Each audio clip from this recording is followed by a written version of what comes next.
This is the F1000 podcast for the Miami Grand Prix. Mike, let's ride. Let's ride, baby. Well, hello, everyone, and welcome back to the F1000 podcast. I'm Chaps. That's my co-host, Mike, and as always, we're here to put together our bet set for tomorrow's Grand Prix, this time in Miami. Now, if you are new here, or if you've been here before and enjoyed the content, or better yet, if you've been winning some money with us, feel free to leave a like on the video, 5-star review on the audio-only listeners, and of course, remember to subscribe because we're going to be bringing you the best bets for every single Formula One race. Mike, how you doing today, man? I'm doing good. Like I said, I've been drinking, so I feel very loose. I'm very excited I got a good vibe going today, actually, for the Miami Grand Prix. How about you? How you doing? I'm feeling great. I mean, I think we both got a little bit of a buzz on. When in Miami, when in Rome.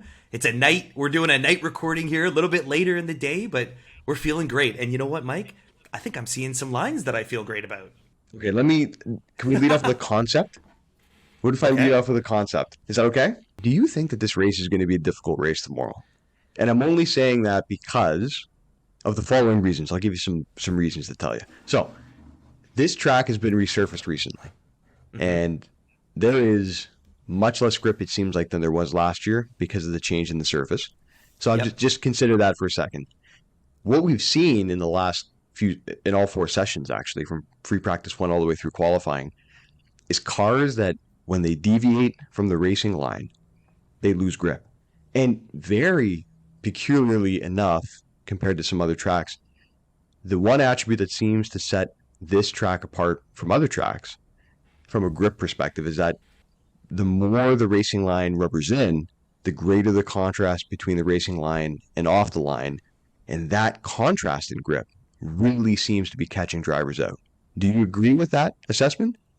I definitely agree with that assessment. I mean, in general, there's great track evolution here. The more it gets rubbered in, the more grip they find.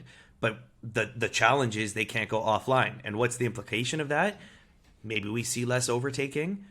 I mean, Let's talk about the qualifying, Mike. This was a crazy qualifying. Of course, it ends with a red flag, so no one gets to do their final push lap. But we've got Checo, Alonso, Sainz, and then you see Magnussen, Gasly, Russell, Leclerc's all the way down in 7th. Bottas sneaks into the top 10. It's a mix-up grid, right? Like that's the reality, right? That's what we're talking about. It's a very mixed-up grid. Now, with potentially tough overtaking. The only thing is, most of the overtaking, I think, is going to happen on that back straight. Yeah, I agree. It's such a long straight. It is a hard braking zone going into it, but it's a hairpin where that's one turn where maybe you could take a different line. So it's not a fifth gear high-speed turn where you're going to go spinning like the 8th corner. That's one of the zones that they reduced, though, is it not? If I'm correct, that's one of the DRS zones that they cut back, correct? They did reduce it, and I'll put my cards on the table. I definitely had Max Verstappen in mind when I was kind of talking about the DRS zone and when all the passes are going to happen. I mean, he starts in 9th. Are we thinking, okay, it's going to be really difficult for him to move through the field? I still think he gets it done with that DRS zone. I do, and I agree with where you're coming from. I think on the inverse of that, I think other people, not Max Verstappen with his superpowered DRS, I think they are going to have some trouble overtaking. And that's kind of the direction that I'm heading in with a couple of my leans, and we'll get into those shortly. But I see that we saw how wind today was affecting qualifying. There's a chance for some winds and possibly even some rain. There's always a chance for rain in Miami. Well, it's calling for rain in the morning. So exactly. I mean, even we just talked about rubbering in the track. A lot of today's rubber is going to be removed with the morning rain. Exactly. So you have the possibility for weather that could impact the running of the race. You have this very bizarre contrast, it seems, between the racing line rubber and the rubber of the rest of the track. From a grip perspective, You've got the reduced DRS zones. So, I mean, save for one car, with superpowered Max Verstappen in it, how much overtaking do you really see? I mean, and then those who do try to do it, who try to take advantage of the DRS zones, who try to make some of those overtakes happen in those low-speed corners, are we going to see some chaos? I mean, there's a possibility of that. Like, there's such a risk. We've seen so many rear ends come loose. in some of the, well, it's been in all the corners really, like based all the way through qualifying and through practices. I Mm-hmm. mean, so there's a chance that somebody comes out of this race too. On top of that, right? How do you see the start of this race going?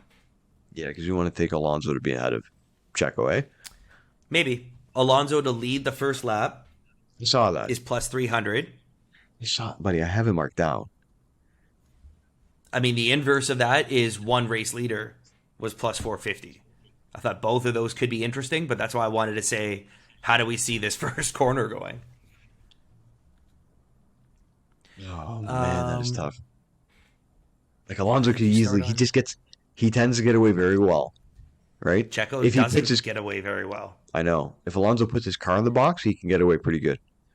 He's just got to And put it in the box, man. if we go mentality, Alonso's got nothing to lose. He's got everything to play for. Sergio, you would think, has the mindset that says I could lose it in turn one and just get him as soon as DRS starts, or I'll get him in sector 3 on the first lap.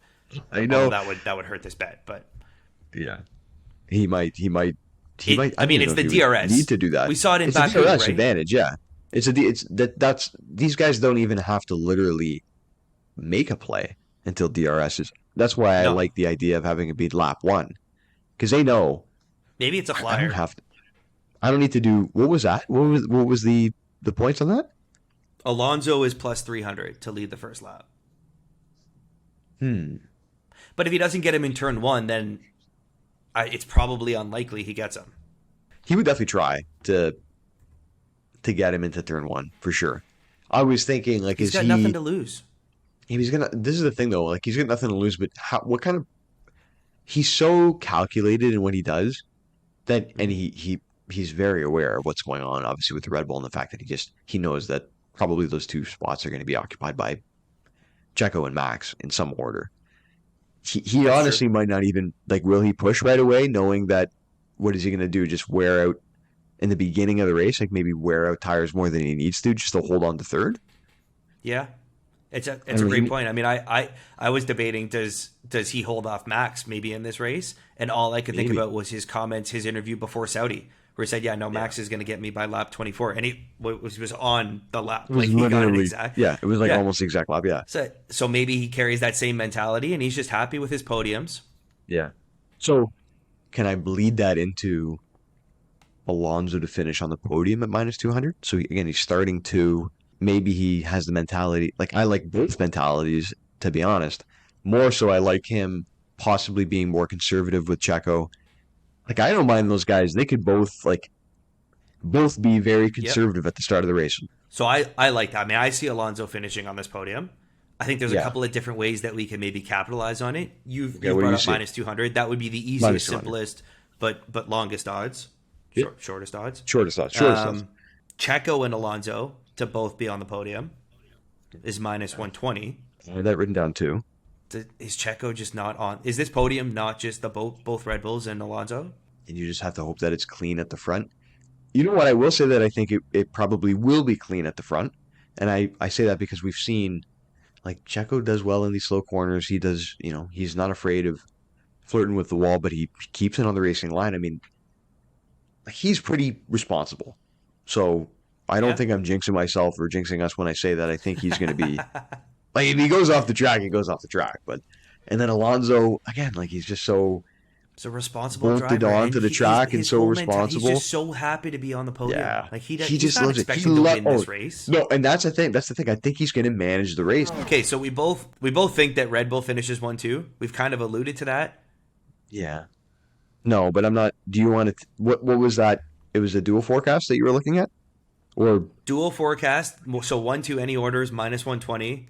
If we look at them, just both be on the podium is minus 175. Or I thought this was very interesting.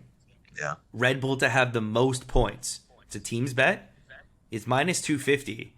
But when you look at who has to make movement up the order before they can catch either Sergio or Max finishing first. Like, let's assume Sergio wins this race. The point gap, Stroll's not in the points. Alonso's not, Aston Martin's not going to catch them. Sainz Leclerc is so far down, and that's assuming both Ferraris hold position. They still don't beat Checo. And all this assumes Max doesn't move up at all, with such a mixed up order. It's not like Ferraris are 2-3 or the Aston Martins are 3-6 or even the Mercedes are 7-8. I think Red Bull definitely gets the most points tomorrow. And that could just be Checo wins the race and they get the most points. You're right. Like Max could literally come out of the race and just based on starting position and what could happen, just Checo being on the podium literally might be the difference maker, right? Just having him up there and Max stay in the race, or then him winning the race and just his win is enough. Yeah. Oh, man. Was that minus 250? Minus 250. Do you think it's realistic for Gasly to finish in the top 6? So again, funny, I had Ocon top 6 written down because he had plus that's interesting. money, but yeah, I just don't like. So Gasly is plus money. He's plus 125. I wrote down both of them to be in the top 10. They don't have to gain any positions. They both just stay there. Yeah, you know what though? That's chaps. You're just tempting me with a 2-car bet, you bastard. How dare you? It's not. We like the Alpine. They're reliable. What I like is because this would be getting ahead of the curve. So first of all, again, this goes back to exactly what I said before. You'd never get that. It would be minus 200 bet. No, it'd be more than that. More than that. Minus 250. Next week would be minus 300. They're starting 8 and 5. Mark it down. That's the one. Yeah, mark it down. I know you hate this, but I'm going to say it because it's a plus money bet. Winning margin under 5 seconds. I hate it. You know, okay, you hate it, but just think about everything we've talked about. I know you hate it. And then think about the Red Bull. We always talk about over, and you always get all pissed off. You're like, I don't want to take that out. This is under, dude, and it's a plus money bet. I'm kind of confused as to why it is. So I'm leaning into it. Are you kidding me? Really? Do you want to talk about it? Do you want to discuss? Because we're just saying that it doesn't matter which Red Bull it is; they're just going to be within 5 seconds of each other. No. Yeah, it doesn't. So it doesn't matter which Red Bull it is. It also takes into the whole like safety car, like late safety car thing. We just talked about. We both wouldn't be surprised if there was some chaos that happened in this race. It could literally finish under a safety car. There could be a late safety car because of that track evolution really leading to a difference between the racing line and off the racing line. So are you getting all of the value that we've been looking for from a chaos perspective, and then also factoring in how probably tight a battle this race is going to be between the two Red Bull drivers? And the mandate for Checo is probably get clear of Alonso and then save your tires. Yeah. And once Max gets up on your gearbox, then just maintain a 2-second gap. Just don't let him in your DRS. But there's no incentive for Checo to pull away from this race. Let's look for a fifth. Like just do a little bit of exploring. Dig a little deeper to see if you can find a fifth. I would be interested in talking about one or two more props to see if we've got something that we can add into there on the card. Let's take a second here and look for a fifth. I love how the straight TriCast is in their main. Like they're just fishing for people to be pick the exact finishing order. Oh my, it's an easy thing to do, everybody. Speaking of, what do you want? Straight TriCast. Straight TriCast. Does Max win this race? Does Max win the race? Because if he wins, there's a very distinct finishing order, I think. I know. No, I know exactly what it is. Is it plus 500? Something like that? Plus 500. Max, Checo, Alonso. We're already so in bed with this concept that I don't think we need to go take a flyer on it. Do you know what I mean? Mm-hmm. Like I like that our flyer. It would be double dipping on the Perez Alonso podium. That's what I mean. Like we're so in bed with it already. Like is there something I kind of want to just look for something creative and just look for a creative bet. That wasn't creative enough. I just told you the exact finishing order of the race. No, that wasn't fucking creative enough. You just took the same iteration of everything we've been talking about and then just put a bigger number beside it. It doesn't. Oh, you're right. Let me just open up a book and make my own. I'll just make some lines for you. I'll just get creative. Find a bet that's just gonna blow me away when it comes through.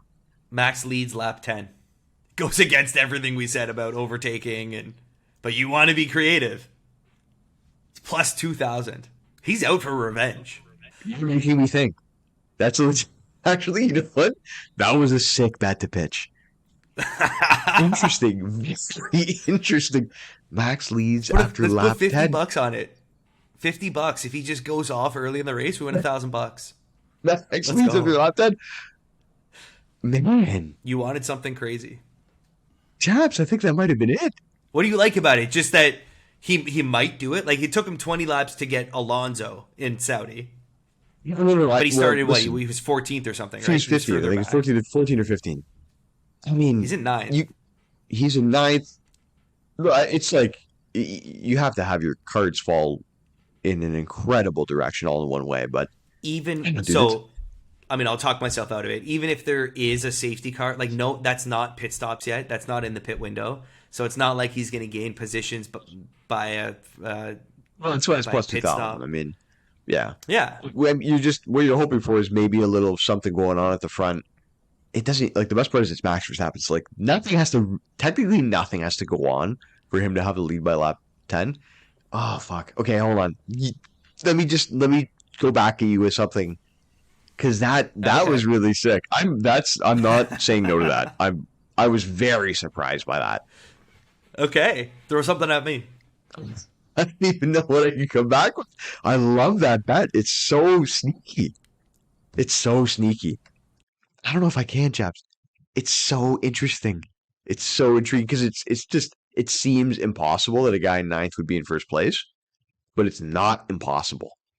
It's not impossible. And it's plus two It's thousand, which is like it's playing like it's it's impossible, right? Like impossible.